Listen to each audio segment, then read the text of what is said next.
36,502 కోట్లు. ఇది Jane street వాళ్ళు మన స్టాక్ మార్కెట్ FNO నుంచి సంపాదించిన లాభం. అది కూడా జనవరి 1, 2023 నుంచి మార్చి 31, 2025 వరకు. సుమారుగా ఈ 2 సంవత్సరాల కాలంలో వాళ్ళు 36,500 కోట్ల దగ్గరగా సంపాదిస్తూ ఉండడం. కరెక్ట్ గానే సంపాదించుంటే సెబీకే ఇష్యూ ఉండేది కాదేమో. కానీ మ్యానిపులేట్ చేసి మార్కెట్ ని అండ్ ఇండియాలో ఉంటున్న ట్రేడర్స్ ని మ్యానిపులేట్ చేసి కావాలనే బ్యాంక్ నిఫ్టీని ఒక వరకు మూవ్ చేసి మళ్ళీ ఇంకో పక్క సడన్ గా మూవ్ చేసేసి మార్కెట్ నుంచి డబ్బులు సంపాదిస్తుండడం సెబీ వాళ్ళు ఇప్పుడు జేన్ స్ట్రీట్ వాళ్ళని ఇండియన్ స్టాక్ మార్కెట్ నుంచి బ్యాన్ చేశారు. అలా చేస్తూ 4,840 కోట్ల దగ్గరగా వాళ్ళ డబ్బుల్ని ఫ్రీజ్ చేయాలనేలా డెసిషన్ ని కూడా తీసుకోవడం జరిగింది. దీంతో ఇవాళ మీకు చాలా స్టాక్స్ రియాక్ట్ అయ్యాయి. సో అసలు ఏంటి జేన్ స్ట్రీట్ క్యాపిటల్ FNO లో ఎలాంటి మ్యానిపులేషన్ ని చేశారు, ఏ స్టాక్స్ ఇంపాక్ట్ అయ్యాయి, వీటన్నిటి రిలేటెడ్ గా ఇవాళ డీటెయిల్డ్ గా మాట్లాడుకుందాం. అందులో మరీ ముఖ్యంగా నితిన్ కామత్ గారు ఇలా చేయడం ఇండియన్ మార్కెట్స్ కి మంచిదే, బట్ ఇలా జరగడం కారణంగా 50% of the option trading volumes impact అవుతాయి. ఎందుకంటే ఇలాంటి ట్రేడింగ్ ఫర్మ్స్ ద్వారానే ఎక్కువ శాతం బిజినెస్ ఆప్షన్ ట్రేడింగ్ రిలేటెడ్ గా లభిస్తూ ఉంటుంది. అలా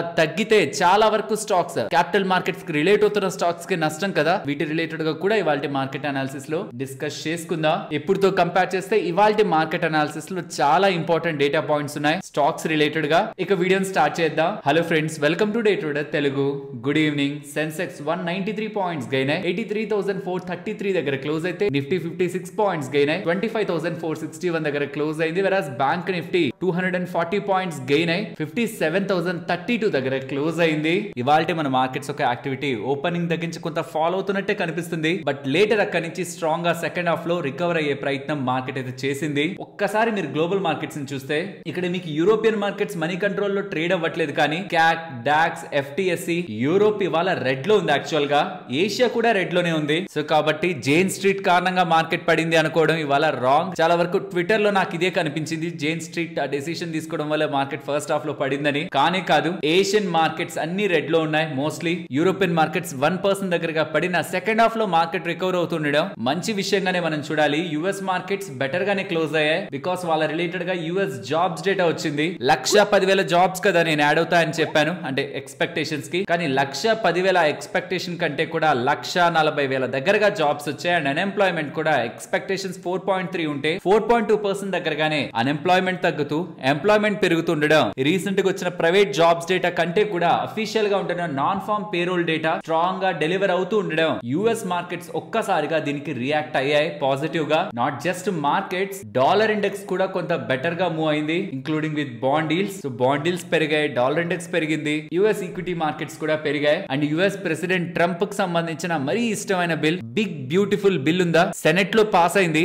చాలా మార్జిన్ తో 51-49 తో 51 ఆమోదించారు, 49 ఒప్పుకోలేదు. ఇన్ఫాక్ట్ అది టై అయింది. అప్పుడు జేడీ వ్యాన్స్ వచ్చి ట్రంప్ కి పాజిటివ్ గా ఓటు వేసేసరికి అది పాస్ అయింది. అంటే ఆ వన్ బిగ్ బ్యూటిఫుల్ బిల్ కి పాజిటివ్ గా ఓటు వేసేసరికి పాస్ అయింది. హౌస్ ఆఫ్ రిప్రజెంటేటివ్స్ దగ్గరికి వచ్చింది, అక్కడ కూడా చాలా థిన్ మార్జిన్ తోనే పాస్ అయింది. ఈ బిల్ ని పాస్ చేయాలని 218 మెంబర్స్ చెప్తే పాస్ చేయొద్దని 214 మెంబర్స్ చెప్పారు. ఒక 4-5 బిల్ అయితే గట్టెక్కింది. ఫైనలీ ట్రంప్ అనుకుంది సాధించారు. ఎలాన్ మస్క్ ఇంకా చాలా మంది బిల్ కారణంగా అమెరికా దివాలా తీస్తుంది, బ్యాంక్రప్ట్ అవుతుంది, ఫైనాన్షియలీ క్రైసిస్ ని ఎదుర్కొంటుందని ఎంత చెప్తున్నా తనకి ఏం కావాలో అదైతే సాధించుకున్నారు. మరి అమెరికా ప్రజలు ఏం చూస్తారనేది ఫ్యూచర్ డిసైడ్ చేస్తుంది. అండ్ గోల్డ్, సిల్వర్ కూడా మైల్డ్ గా గెయిన్ అవుతున్నాయి. నెక్స్ట్ కమింగ్ డేస్ లో మనం అబ్జర్వ్ చేయాల్సిన మీటింగ్స్ అయితే 56th GST కౌన్సిల్ మీటింగ్ అయితే జరుగుతుంది. డేట్ అనౌన్స్ అవ్వలేదు, కానీ ఈ జూలైలో అయితే ఉంటుంది. అండ్ మోస్ట్ ఇంపార్టెంట్, వియత్నాం తో ట్రేడ్ డీల్ జరిగాక అందరి కళ్ళు కూడా ఇండియా మీదే ఉన్నాయి. ఇండియాతో ఎలాంటి ట్రేడ్ డీల్ జరుగుతుందని నిన్నటి వీడియోలో క్లియర్ గా వియత్నాం రిలేటెడ్ గా జరిగిన ట్రేడ్ డీల్ ఒక ఇంపాక్ట్ ఎలా ఉంటుంది ఇండియా మీద,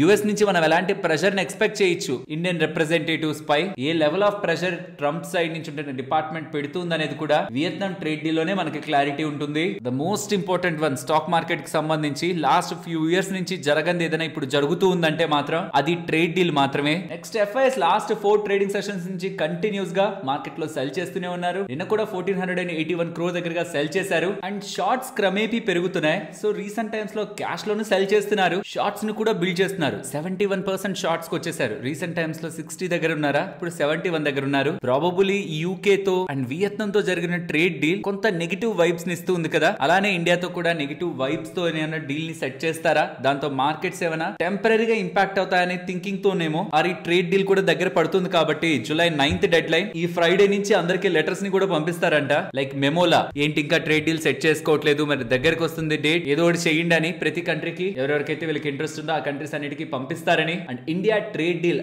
ఆల్మోస్ట్ రీచ్ అయిందని, మొత్తం అన్ని కూడా ఇరు దేశాలు ఏవేవి ఎక్కడ కాంప్రమైజ్ అవ్వాలి అక్కడ కాంప్రమైజ్ అయ్యారని అయితే డేటా కనిపిస్తుంది. మన ఇండియా ఎక్కడ కాంప్రమైజ్ అయ్యిందనేదే ఇంపార్టెంట్. బికాస్ అల్టిమేట్ గా ట్రంప్ ఇక్కడ లాక్కునే ప్లేస్ లోనే ఉన్నాడు. బట్ మనం తన లాక్కునే ప్రాసెస్ లో ఏం తన కొదిలాం, మనకేం మిగిల్చుకున్నాం అండ్ ఇందులో టాక్టికల్ గా మనం ఏదైనా డీల్ చేసి పొందగలిగాం అన్నది ఇంకా మోస్ట్లీ 1 నుంచి 2 రోజుల్లో మనకు అప్డేట్ ఉండే అవకాశం ఉంది. నేనైతే బై సండే దీనిపై క్లారిటీ వస్తుంది అనుకుంటున్నాను. కాబట్టి రీసెంట్ డేస్ లో ట్రేడర్స్ జాగ్రత్త, ఇది చాలా బిగ్ ఈవెంట్. మార్కెట్ డైరెక్షన్ ని డిసైడ్ చేసే ఈవెంట్. అన్నెసరీగా రిస్క్ తీసుకోవద్దని కూడా మల్టిపుల్ టైమ్స్ చెప్పాను. ఒకవేళ బై ఛాన్స్ సండేకి రాలేదనుకోండి, ఎవరైనా over night positions Monday Tuesday carry చేస్తున్నా గుర్తుంచుకోండి 9th డెడ్ లైన్. కాబట్టి 8th ఆ పాయింట్ ఆఫ్ టైం కి దీని రిలేటెడ్ గా ఎటు తిప్పి అప్డేట్ అయితే చేయాలి. అండ్ ఒకవేళ 8th కూడా అప్డేట్ రాలేదనుకోండి, అది దాని బిఫోర్ కూడా 7th రాలేదు, ఆదివారం రాలేదు, శనివారం రాలేదు, ఏ అప్డేట్స్ రాలేదంటే 9th కూడా రాలేదంటే అది కూడా మార్కెట్ నెగిటివ్ తీసుకుంటది. బట్ ప్రాబబ్లీ అలా అయ్యే ఛాన్స్ చాలా తక్కువ. నెక్స్ట్ సాటర్డే కానీ అంటే ఇప్పుడు 5th కానీ 6th కానీ వచ్చే ఛాన్సే కనిపిస్తూ ఉంది. అలా లేదంటే మాత్రం మండే ట్యూస్డే కూడా మార్కెట్ లో ట్రేడర్స్ జాగ్రత్తగా ఉండాలి. ఒక్క ఈవెంట్ కదా, అయిపోయాక ఏదైనా చూసుకోవచ్చు. కానీ ఆ పాయింట్స్ లో షార్ట్ టర్మ్ కోసం ఏదైనా స్టాక్స్ లో పెట్టుబడి పెట్టాలనుకున్నా, ట్రేడ్ చేయాలనుకుంటున్నా బిగ్ వోలటిలిటీ మార్కెట్ లో ఉంటుందని గుర్తుంచుకోండి. ఫైనలీ మార్కెట్స్ పరంగా నా వ్యూ, మనదేం ఎక్స్పోర్ట్ బేస్డ్ కంట్రీ కాదు కాబట్టి అంత ప్రెషర్ చేయడానికి ఉండదు. వాళ్ళ ప్రెషర్ అంతా కూడా మన ఎకానమీలోకి రావాలని, మన ఎకానమీలోకి ఎంటర్ అయ్యి గ్రో అవ్వాలని. బికాస్ మనది ఒక బిగ్ మార్కెట్ కదా, చాలా వాటికి ట్యాక్స్లు తగ్గించేస్తే ఇండియాకి వెళ్లి కోట్లు సంపాదించుకోవచ్చు అనే ఆలోచనతో మన ఇండియన్ ఎకానమీని క్రాక్ చేయాలని చూస్తారు తప్పితే, మనం పంపిస్తున్న వాటిపై వాళ్ళు భారీగా ట్యాక్స్లు వేసుకున్నా ఆ ఇంపాక్ట్ ఏం సిగ్నిఫికెంట్ గా ఉంటుందనేది నా ఒపీనియన్ కాదు. స్ట్రాటజిక్ గా డీల్ చేసి మంచి ట్రేడ్ డీల్ నే మన ఇండియా కుదుర్చుకుంటుందని ఆశిద్దాం. ప్రాబబ్లీ అది పాజిటివ్ గా మార్కెట్ కి కనిపించింది అనుకోండి, ఈ రీసెంట్ టైమ్స్ లో ఏదైతే మీకు కన్సాలిడేషన్ కనిపించిందో స్ట్రాంగ్ గా బ్రేక్ అయ్యే అవకాశం ఉంది. షార్ట్స్ కూడా 71% కి వచ్చాయి. కాబట్టి లేదు ఏదైనా surprise negative or trade deal కుదుర్చుకోలేదు, ఏదైనా నెగిటివ్ ఉందా ట్రేడ్ డీల్ అనుకోండి, బ్రేక్ అయ్యే అవకాశం కూడా ఉంది. Next few days market related గా కంప్లీట్లీ క్వశ్చన్ మార్క్ అయితే ఏర్పాటు చేస్తాయి. బట్ లాంగ్ టర్మ్ ఇన్వెస్టర్స్ అయితే కంగారే పడాల్సిన నీడ్ లేదు. అవన్నీ కూడా షార్ట్ టర్మ్ లో మనకి కొనుక్కోవడానికి, డబ్బులుంటే కొనుక్కోవడానికి క్రియేట్ అయ్యే అవకాశాలు. అండ్ ఇది మార్కెట్ క్లోజ్ అయ్యాక వీడియో అప్లోడ్ చేద్దాం అనుకునే కొంత టైం బిఫోర్ వచ్చింది. ట్రెండ్ సరిగా వెళ్తున్నట్టు కనిపించట్లేదు. యుఎస్ కి అగైనెస్ట్ గా ఇండియా వాళ్ళు రిటాలిటరీ డ్యూటీస్ ని అంటే టాక్స్లు వేస్తారని చెప్తున్నారు. WTO వరల్డ్ ట్రేడ్ ఆర్గనైజేషన్ లో చెప్తున్నారు, ఈ మాట ప్రపోజ్ చేస్తున్నారు. $724 మిలియన్ అంటే సుమారుగా ఒక 6,000 కోట్ల దగ్గరగా టారిఫ్ కాంపోనెంట్స్ యుఎస్ నుంచి వస్తున్న వాటిపై వాళ్ళకి టాక్స్లు వేసే అధికారం ఉందని, 30 రోజుల తర్వాత నుంచి వాళ్ళకి అధికారం వస్తుందని వేసేందుకు వాళ్ళు ప్రపోజ్ చేస్తున్నట్లు ఇండియా అయితే చెప్తూ ఉంది. ఇప్పుడు ట్రేడ్ టారిఫ్స్ రిలేటెడ్ గా నెగోసియేషన్స్ జరుగుతున్నప్పుడు కూడా ఇండియా వరల్డ్ ట్రేడ్ ఆర్గనైజేషన్ లో దీన్ని ప్రపోజ్ చేస్తూ ఉండడం కొంత ఇంట్రెస్టింగ్ గా మారుతుంది. ఎందుకంటే June 3rd యుఎస్ వాళ్ళు స్టీల్, అల్యూమినియం రిలేటెడ్ గా టారిఫ్లు వేశారు కదా, దానికి అగైనెస్ట్ గా కూడా ఇండియా మూవ్ అయింది వరల్డ్ ట్రేడ్ ఆర్గనైజేషన్ కి. స్టీల్ కి, అల్యూమినియం కి డ్యూటీస్ వేసినప్పుడు, ట్యాక్స్లు వేసినప్పుడు కూడా ఇండియా మూవ్ అయింది సిమిలర్ మేనర్ లో. ఇప్పుడు ఆటోస్ రిలేటెడ్ గా కూడా 6,000 కోట్లు మేము ట్యాక్స్ వేస్తాం, మాకు ఆ రైట్ ఉందని ఎలా చెప్తూ ఉండడం కొంత ఇంట్రెస్టింగ్ గా. అండ్ వీటికి ఎలాంటి response US and Trump side నుంచి సోషల్ మీడియా పెట్టుకుంటారు కదా ఏదో ఒకటి మాట్లాడడానికి, దాంట్లో ఎలాంటి పోస్టులు పెడతారనేది కూడా చూడాలి. ఇప్పుడు ఈ జైన్ స్ట్రీట్ స్టోరీ గురించి మాట్లాడుకుందాం. 36,500 కోట్లు with in the span of 2 years. ఎలా జరిగింది ఇదంతా డిస్కస్ చేసుకునే ముందు ఫ్రెండ్స్, వీడియోలో షేర్ చేస్తున్న కంటెంట్ మీకు వాల్యుబుల్ గా అనిపిస్తూ ఉందా? దెన్ ఒక లైక్ చేస్తూ పెడుతున్న ఎఫర్ట్స్ ని ఎంకరేజ్ చేయండి. జైన్ స్ట్రీట్ అసలు ఏంటా జైన్ స్ట్రీట్? సెబీ వాళ్ళ ఆర్డర్ లోనేమో అఫిషియల్ గా వెబ్సైట్ కి వెళ్దాం. ఈ ఆర్డర్ అంతా చదివాక ఆల్మోస్ట్ 105 pages చదివాక నాకు అర్థమవుతున్నది సెబీ దగ్గర ఏ లెవెల్ ఆఫ్ టెక్నాలజీ ఉంది, ఎంత డీప్ గా వెళ్ళి వాళ్ళు స్టడీ చేస్తున్నారు, ఎటువంటి మెట్రిక్స్ ని యూజ్ చేసి వాళ్ళు డేటాని కలెక్ట్ చేస్తున్నారు. Completely shock. అది 105 pages రిపోర్ట్ లో మనకి బయటపడుతుంది. బట్ ఇంతకీ ఏంటి జైన్ స్ట్రీట్? మళ్ళీ చెప్తున్నాను కదా, మీరు నచ్చినంత సర్చ్ చేయండి, నచ్చినంత గూగుల్ చేయండి. మీకు జైన్ స్ట్రీట్ అనగానే ఒక ట్రేడింగ్ కంపెనీ, వాళ్ళ దగ్గర కొంతమందిని పెట్టుకొని ఆల్గో బేస్డ్ గా ట్రేడింగ్ చేస్తుంటారు. వాళ్ళ దగ్గర కొన్ని ఫార్ములాస్ ఉంటాయి, వాటి బేస్ గా ట్రేడింగ్ చేస్తారని ఉంటదే. కానీ అసలు వాళ్ళు ఎవరు, ఎక్కడ ఉంటారు, వాళ్ళ దాంట్లో ఎవరెవరు ఉంటారు, దాని బేస్ ఏంటి, ఇది ఎక్కడ కూడా మీకు బయటపడదు. One of the most secret trading organisation Jane Street. నేను చూస్తున్న డేటా ప్రకారం అదొక గ్లోబల్ ప్రొప్రియటరీ ట్రేడింగ్ ఫర్మ్. 2600 దగ్గరగా ఎంప్లాయీస్ ఉన్నారు అక్రాస్ యుఎస్, ఏషియా, యూరోప్, వీటి జోన్స్ అంతట్లో ఉంది. ఆల్మోస్ట్ 45 కంట్రీస్ లో ఉంది. మెజారిటీగా వీళ్ళు ఒక థీమ్ పెట్టుకొని మార్కెట్ లో ఎక్కడ లిక్విడిటీ తక్కువ ఉంటుంది, ఆర్ ఏ పాయింట్ లో లిక్విడిటీ ఎలా ఉంటుందని దాన్ని బేస్ చేసుకొని పెద్ద మొత్తంలో డబ్బులు ఒకేసారి మార్కెట్ లో పంపించడం, మార్కెట్ నుంచి సెల్ చేయడం, లైక్ బై అండ్ సెల్ తో పెద్ద మొత్తంలో మనీని పంపించి దాని ద్వారా ఫ్యూచర్స్ ని, ఆప్షన్స్ ని ఇంపాక్ట్ చేసి అలా జరిగేదానికి ముందే వాళ్ళు పొజిషన్స్ తీసుకుంటారు కాబట్టి లాభం పొందుతూ ఉంటారు. అండ్ వీళ్ళు ఒకటి కాదు, మల్టిపుల్ కంట్రీస్ నుంచి ఆపరేట్ చేస్తారు, మల్టిపుల్ స్టాక్ మార్కెట్స్ పైన వీళ్ళు ఆపరేట్ చేస్తారు. వీళ్ళ ప్రాసెస్ ఏంటి, వీళ్ళు ఎలా 500 కోట్లు సంపాదించారు. ఈ 100 పేజీల డాక్యుమెంట్ చాలా డీటెయిల్డ్ గా చెప్తుంది. బట్ నేను మీకు సింపుల్ గా నాన్ ట్రేడర్స్ కి కూడా అర్థమయ్యే విధంగా చెప్పేస్తాను. ఒక స్టాక్ ఉంది, ఆ స్టాక్ కు సంబంధించి ఫ్యూచర్స్ ఉంటాయి, ఆప్షన్స్ ఉంటాయి కదా, డెరివేటివ్స్ ఉంటాయి కదా. ఆప్షన్స్ లో కాల్ కొంటే మనకి మార్కెట్ పెరిగితే లాభం, పుట్ కొంటే మార్కెట్ పడితే లాభం. ఇప్పుడు లెట్స్ సే మీ దగ్గర డబ్బులుంది. ఎంత డబ్బులుంది? భారీగా ఉంది. ఆ స్టాక్ ని మూవ్ చేయగలిగే అంత డబ్బులుంది. పైకి ఒక 2-3%, కిందకు 2-3% మూవ్ చేయగలిగే డబ్బులు మీ దగ్గర ఉంటే దెన్ మీ దగ్గర ఉంటున్న మొత్తం డబ్బుల్లో చాలా వరకు పోర్షన్ తో మీరు కాల్స్ ని బై చేయడం, బికాస్ ఆ స్టాక్ ని మీరు పెంచాలనుకుంటున్నారు. పుట్స్ ని సెల్ చేయడం, ఎందుకంటే పెరిగితే పుట్లు పడతాయి కాబట్టి. ఈ రెండు చేసి పెట్టుకొని మీ డబ్బులతో ఆ స్టాక్ ని పెంచారనుకోండి, కాల్స్ లో మంచి లాభం, బికాస్ మీరు కాల్స్ బై చేస్తుంటారు కాబట్టి. పుట్లోనూ మంచి లాభమే, ఎందుకంటే మీరు పుట్ సెల్ చేస్తుంటారు కాబట్టి. వన్స్ మీ దగ్గర ఉన్న డబ్బులతో ఎంతైతే స్టాక్ ని మూవ్ చేయగలరో అంత స్టాక్ మూవ్ చేశాక ఇక్కడ మీకున్న పొజిషన్స్ ని వెంటనే స్క్వేర్ ఆఫ్ చేసేసి పొజిషన్స్ ని ఎగ్జాక్ట్ గా రివర్స్ చేసి, అంటే ఈసారి కాల్స్ ని సెల్ చేస్తారు, పుట్స్ ని బై చేస్తారు, పడితే లాభం వచ్చేలా. దెన్ అప్పుడు ఆ స్టాక్ లో ఏ డబ్బులైతే పెట్టారో ఆ డబ్బుల్ని కూడా మొత్తం బయటికి తీసేసే ప్రయత్నం, అంటే ఆ స్టాక్స్ ని అమ్మేసే ప్రయత్నం చేస్తే ఈసారి స్టాక్ పడుతుంది, పుట్లు పెరుగుతాయి, కాళ్ళు పడతాయి. అల్టిమేట్ గా ఇక్కడ మీకు డబుల్ ప్రాఫిట్. పెరిగినప్పుడు లాభమే, పడినప్పుడు లాభమే, డబుల్ ప్రాఫిట్. అలా ఒకే ఒక్క రోజు 735 కోట్లు సంపాదించారంట బ్యాంక్ నిఫ్టీలో. నేను మీకు రీసెంట్ గా కూడా మేము కొంత ఇంపాక్ట్ అయినప్పుడు, స్పైక్స్ కారణంగా ఇంపాక్ట్ అయినప్పుడు మార్కెట్ లో అన్యూజువల్ యాక్టివిటీ నడుస్తూ ఉంది, గతంలో లేనంత మ్యానిపులేషన్ మార్కెట్ లో జరుగుతుంది అనేలా మల్టిపుల్ టైమ్స్ వీడియోస్ డెడికేటెడ్ గా చేసి మరీ చెప్పడానికి ప్రయత్నించాను. సెబీ వాళ్ళు మెన్షన్ చేస్తున్న డేట్స్ కి వెళ్లి చూస్తుంటే ఆ పీక్ మ్యానిపులేషన్ డే ట్రేడర్స్ ఈజీగా అబ్జర్వ్ చేయగలరు. ఇందులో మీకు వెళ్తే ఈ మొత్తం రిపోర్ట్ లో ఇదిగోండి, ఇక్కడ డేస్ తో సహా ఏ బ్యాంక్ నిఫ్టీ ఆప్షన్స్ ఏ రోజుల్లో ఎలా వీళ్ళు ఇంపాక్ట్ చేశారన్నది డీటెయిల్డ్ గా వీళ్ళైతే ఎక్స్ప్లెయిన్ చేశారు. ఓపెన్ ఇంట్రెస్ట్ ని ఎలా వీళ్ళు మ్యానిపులేట్ చేశారు, సర్టైన్ బ్యాంక్ స్టాక్స్ ని, హెవీ వెయిటేజ్ ఉంటున్న స్టాక్స్ ని మ్యానిపులేట్ చేశారు. సెబీ వాళ్ళు ఒక చాలా డీటెయిల్డ్ అనాలిసిస్, ఏ బ్యాంక్ స్టాక్స్ అయితే బ్యాంక్ నిఫ్టీలో హెవీ వెయిటేజ్ ఉంటాయో వాటిని ఎలా మ్యానిపులేట్ చేశారని కూడా, ఏ పాయింట్స్ లో ఎలా మ్యానిపులేట్ చేశారని కూడా డేటాని అయితే షేర్ చేశారు. వీళ్ళు ఒక ఇంట్రాడే స్ట్రాటజీని ఫాలో అయ్యే వాళ్ళు ప్యాచ్ 1, ప్యాచ్ 2. ప్యాచ్ 1 అనే స్ట్రాటజీ 9:15 to 11:46 వరకు మార్నింగ్ వర్క్ చేస్తారు. తర్వాత 11:49 to 3:30 వరకు ప్యాచ్ 2 స్ట్రాటజీని వర్క్ చేస్తారు. ప్యాచ్ 1 ఏంటి, ప్యాచ్ 2 ఏంటి? ఇన్ఫాక్ట్ ఈ సెబీ ఆర్డర్ మొత్తాన్ని సింప్లిఫై చేస్తూ నేను ఆల్రెడీ ట్విట్టర్ లో కూడా పోస్ట్ చేశాను. ఇప్పుడు ఆ స్ట్రాటజీని కూడా ఎక్స్ప్లెయిన్ చేస్తాను. ప్యాచ్ 1 లో వీళ్ళు ఏం చేస్తారంటే అగ్రెసివ్ గా బ్యాంక్ నిఫ్టీకి సంబంధించిన స్టాక్స్ ఉంటాయా వాటిని బై చేసేసి వాళ్ళు ఆల్రెడీ కొనిపెట్టుకున్న ఫ్యూచర్స్ ని, ఆప్షన్స్ ని మూవ్ చేసేస్తారు. ప్యాచ్ 2 లో ఇందాక నేను చెప్పానా, వాటిని ఎగ్జాక్ట్ గా అమ్మేసి మళ్ళీ స్టాక్స్ ని రివర్స్ చేస్తారు. కొన్నిసార్లు అంతసేపు కూడా వెయిట్ చేయరు, విత్ ఇన్ మినిట్స్ లోనే అది మారిపోతుంది. సడన్ గా మార్కెట్ పెరిగిపోతూ ఉంటది, 1000 పాయింట్స్, 800 పాయింట్స్, మళ్ళీ సడన్ గా మార్కెట్ పడిపోతుంది, 1000 పాయింట్స్, 800 పాయింట్స్. ఇక్కడ చాలా వరకు నేను లాస్ట్ టైం చెప్పినప్పుడు కూడా ఇది లీగలే కదా, ఇల్లీగల్ ఎలా అవుతుంది? డబ్బులు ఉన్నవాడు బలవంతుడు, వాడు ఇష్టం వచ్చినట్టు మార్కెట్ ని మూవ్ చేస్తాడు, మనం వాళ్ళు ఎలా వెళ్తున్నారు ఆ డైరెక్షన్ లోనే వెళ్ళాలి, ఇది ఎలా ఇల్లీగల్ అవుతుంది అనేలా గతంలో కొన్ని కామెంట్స్ నేను చూసాను. ఫ్రెండ్స్, నాది లీగలా ఇల్లీగల్ అనే పాయింట్ కాదు, మార్కెట్ లో మ్యానిపులేషన్ ఎక్కువ జరుగుతుందని చెప్పాలనే పాయింట్. అండ్ ఇంకొకటి, ఆప్షన్స్ నెట్టైనా మూవ్ చేయొచ్చేమో, బట్ క్యాష్ మార్కెట్స్ కి వచ్చేసరికి ఒక్కొక్క రెగ్యులేటర్ కి ఒక్కొక్క రూల్స్ ఉంటాయి. ఇన్ఫాక్ట్ మీరు ఏదైనా ఒక స్టాక్ లో పెద్ద మొత్తంలో ఆర్డర్ కి, బై ఆర్డర్ కి పెట్టి కాసేపు వెయిట్ చేసి క్యాన్సిల్ చేయడం కూడా తప్పే తెలుసా? మీరు అలా చేసి చూడండి, మీకు మెయిల్స్ వస్తాయి ఎన్ఎస్సి సైడ్ నుంచి, మీ బ్రోకర్ సైడ్ నుంచి, బికాస్ మీరు పెద్ద మొత్తంలో ఆర్డర్ పెట్టి ఇన్ఫ్లుయెన్స్ చేయాలని ప్రయత్నిస్తున్నారని ఎలా అనుకుంటారు. ప్రతి ఒక్క కంట్రీలోనూ రూల్స్ ఉంటాయి, రెగ్యులేషన్స్ ఉంటాయి. అలా మన సెబీ వాళ్ళకి స్టాక్స్ ని మ్యానిపులేట్ చేసి, ఆప్షన్స్ ని మూవ్ చేసి పెద్ద మొత్తంలో డబ్బులు సంపాదించడం రాంగ్ అనేలా వాళ్ళ రూల్స్ ప్రకారం స్టాక్స్ ని మ్యానిపులేట్ చేసిన విధానంలో సెబీ కనిపిస్తుండడం, ఇన్ టర్మ్ ఆర్డర్ ని డిక్లేర్ చేస్తూ సెబీ జేన్ స్ట్రీట్ వాళ్ళని బ్యాన్ చేయడం జరిగింది. బ్యాంక్ నిఫ్టీలోనే మెజారిటీ ఆఫ్ ట్రేడింగ్ అయితే జరిగింది. 15th మే ఎప్పుడో ఒక దగ్గర మాత్రమే నిఫ్టీలో జరిగింది, రెస్ట్ అంతా బ్యాంక్ నిఫ్టీ అనమాట. ఆర్టిఫిషియల్లీ మార్కెట్స్ ని మూవ్ చేసి లాభం పొందే ప్రయత్నం చేశారు, స్టాక్ మ్యానిపులేషన్ చేశారనేది సెబీ ఒక వాదన. ఇక్కడ ఇంకొంతమంది రైజ్ చేసిన క్వశ్చన్స్ ఏంటంటే, జేన్ స్ట్రీట్ ని బ్యాన్ చేస్తారు కరెక్టే, వాళ్ళు ఇంకొక పేరుతో ఎందుకు రారు? ఇండైరెక్ట్ గా వేరే వేరే వాటి ద్వారా వస్తే ఎవరు కంట్రోల్ చేస్తారు? చేయలేరేమో. బట్ ఓవర్ ద పీరియడ్ మన మార్కెట్స్ ఒక డెప్త్ స్ట్రాంగ్ అయింది అనుకోండి, స్టాక్స్ ని వీళ్ళు మ్యానిపులేట్ చేసే అంతలా షాలోగా లేవనుకోండి, అప్పుడు ఇలాంటి వాళ్ళు వచ్చి చేయడానికి ఏమవదు. బికాస్ వీళ్ళు వెళ్ళి కొన్ని సెక్షన్స్ ఆఫ్ మార్కెట్ ని, గ్లోబల్ మార్కెట్స్ ని అసలు మ్యానిపులేట్ చేయలేరు. ఎందుకంటే వాటి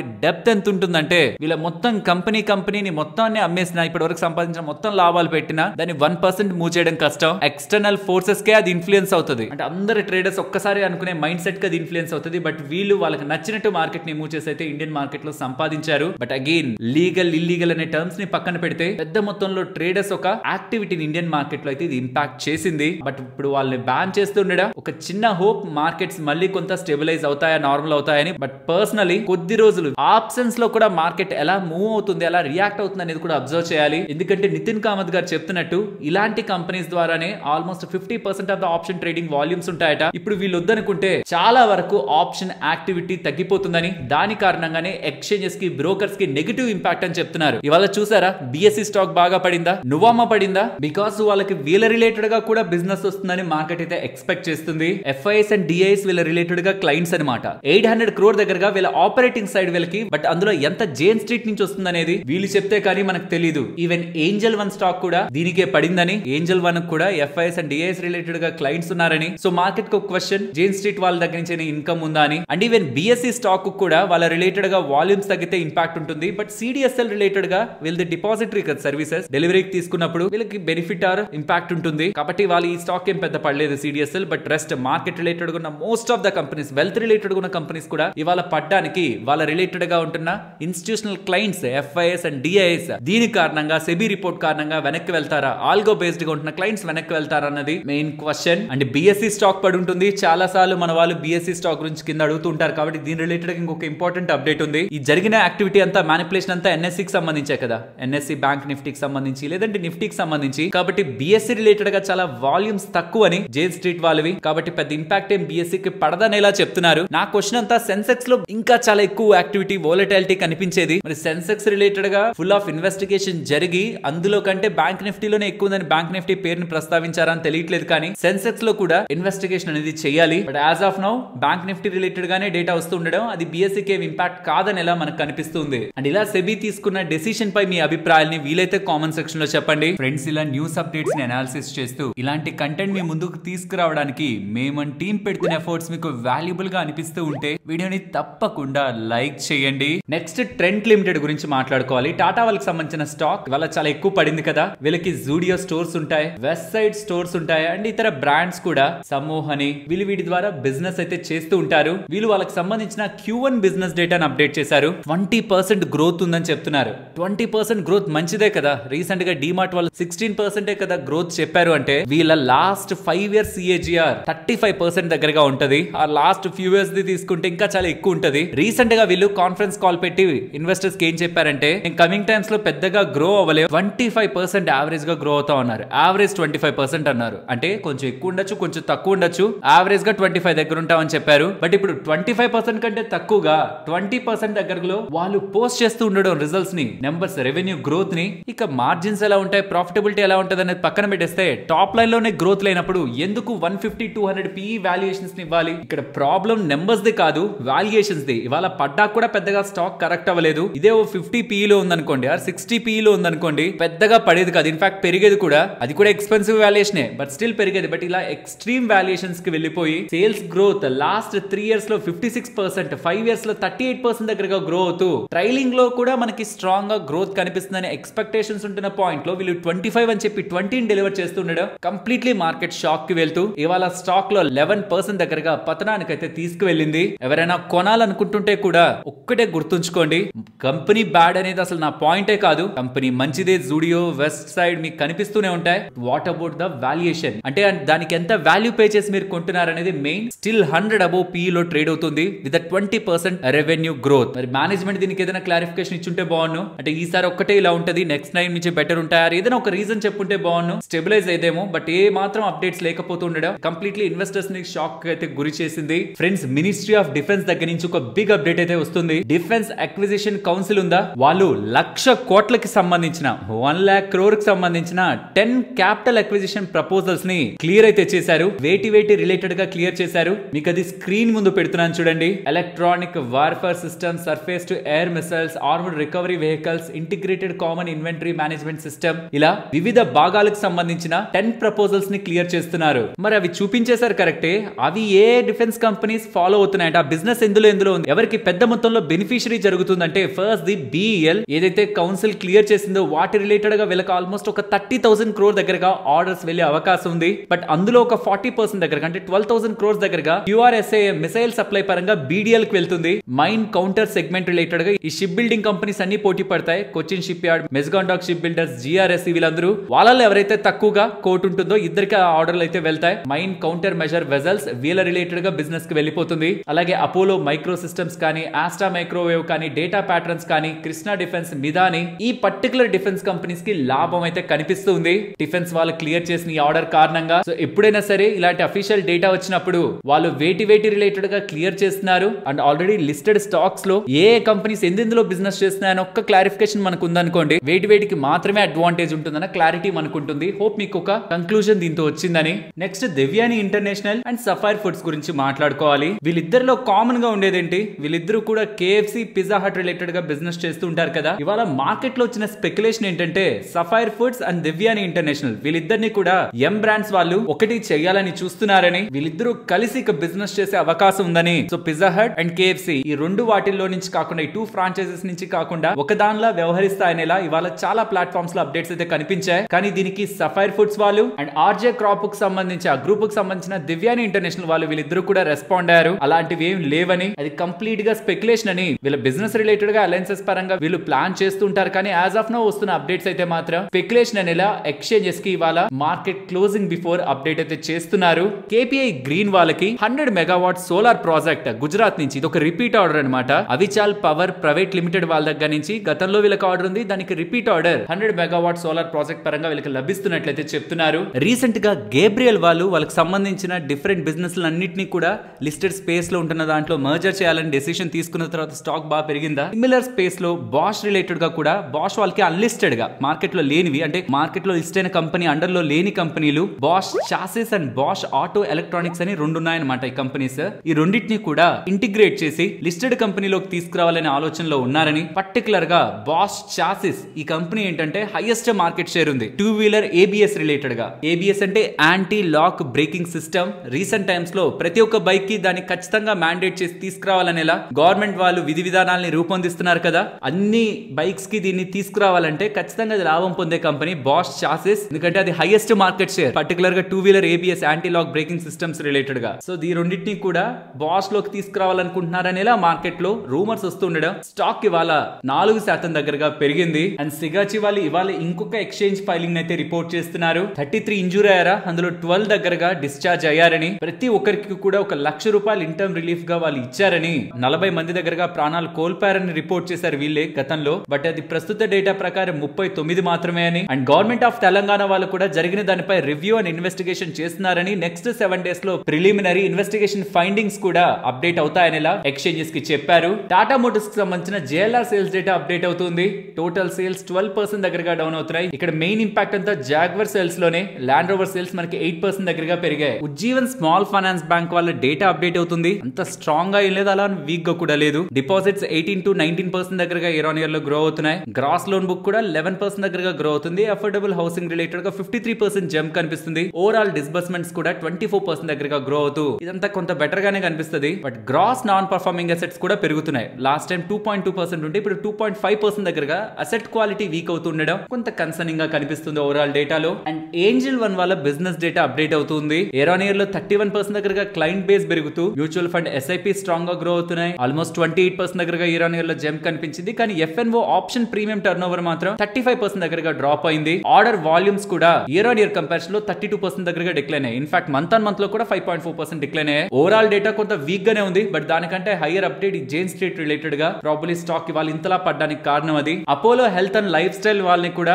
జాగిల్ వాళ్ళు 3 ఇయర్ క్లయింట్ గా యాడ్ చేసుకుంటున్నట్టు, వాళ్ళ employee expense management and benefits related గా వీళ్ళు సేవల్ని అందించనున్నట్టు జాగిల్ వాళ్ళు చెప్తున్నారు. అండ్ టాటా పవర్ రిలేటెడ్ గా చాలా ఇంట్రెస్టింగ్ అప్డేట్ ఉంది. ఇయర్ ఆన్ ఇయర్ కంపారిజన్ లో అట రూఫ్ టాప్ ఇన్స్టాలేషన్స్ ఉంటాయి కదా, అంటే ఈ పైన ఇంటి పైన ఆర్ ఏదైనా ఫ్యాక్టరీస్ పైన అయినా సరే సోలార్ ని ఇన్స్టాల్ చేసుకుని కరెంట్ ని ప్రొడ్యూస్ చేసుకుంటున్నారా. అలా 45,589 రూఫ్ టాప్ సోలార్ ఇన్స్టాలేషన్స్ ని Q1 లో చేశారట. ఇయర్ ఆన్ ఇయర్ కంపారిజన్ లో 416% అంట. ఆల్మోస్ట్ 3.4 గిగావాట్ కి సంబంధించిన సోలార్ రూఫ్ టాప్ ఇన్స్టాలేషన్స్ వీళ్ళు చేస్తున్నట్టు, 600+ పైగా ఛానల్ పార్ట్నర్స్ తో 400 పైగా సిటీస్ లో స్ట్రాంగ్ బిజినెస్ ని స్పేస్ లో చేస్తున్నట్టు టాటా పవర్ వాళ్ళు చెప్తున్నారు. నెక్స్ట్ HDFC బ్యాంక్ వాళ్ళు కూడా బిజినెస్ డేటాను అప్డేట్ చేశారు. Advances year on year comparison లో 8.3% దగ్గరగా పెరుగుతున్నాయి. డిపాజిట్ 16.4% దగ్గరగా పెరుగుతూ కాసా ఇయర్ ఆన్ ఇయర్ లో 6% దగ్గరగా ఇంప్రూవ్ అయింది. ఓవరాల్ డేటా బెటర్ గానే ఉంది. Next Bajaj finance and Bajaj housing వీళ్ళిద్దరి డేటాని మాట్లాడుకోవాలి. బజాజ్ హౌసింగ్ డేటాని ఫస్ట్ మాట్లాడుకుందాం. AUM 24% గ్రో అయింది. ఇది ఇంతటి బేస్ తో 1,20,000 crore దగ్గరగా ఉంది. ఈ బేస్ మీద 24% అంటే really interesting. Disbursement 22%, loan assets 24% దగ్గరగా ఇంప్రూవ్ అవుతూ సాలిడ్ గ్రోత్ మనకి బజాజ్ హౌసింగ్ లో కనిపిస్తుంది. కమింగ్ టు బజాజ్ ఫైనాన్స్ కూడా AUM 25% గ్రో అవుతూ new loans 23% and consumer franchise కూడా 106 మిలియన్ దగ్గరగా, అంటే 10,60,00,000 దగ్గరగా ప్రెసెంట్ వీళ్ళు మెయింటైన్ చేస్తున్నారు. క్వార్టర్లీ ఎడిషన్ సుమారుగా 46 లక్షల దగ్గరగా క్లయింట్స్ పరంగా కనిపిస్తూ ఉండడం, బజాజ్ ఫైనాన్స్ డేటా కూడా బాగుంది. అండ్ ఐఎక్స్ వాళ్ళు కూడా వాళ్ళ బిజినెస్ డేటాను షేర్ చేస్తున్నారు. Overall electricity traded year on year లో 6.5% ఇంక్రీజ్ అయింది. ఆర్ఈసీ 36% ఇంక్రీజ్ అయింది. ఆర్టీఎం కానీ గ్రీన్ మార్కెట్ కూడా 34 and 30% దగ్గరగా ఇంప్రూవ్ అవుతున్నాయి. ట్రేడెడ్ వాల్యూమ్ కూడా 15% ఇంప్రూవ్ అవుతుంది. ఓవరాల్ ఐఎక్స్ వాళ్ళ డేటా కూడా బాగుంది. మరొక ఇంట్రెస్టింగ్ వీడియోతో మళ్ళీ మీ ముందుకు వస్తాను. అంతవరకు టేక్ కేర్. జై హింద్.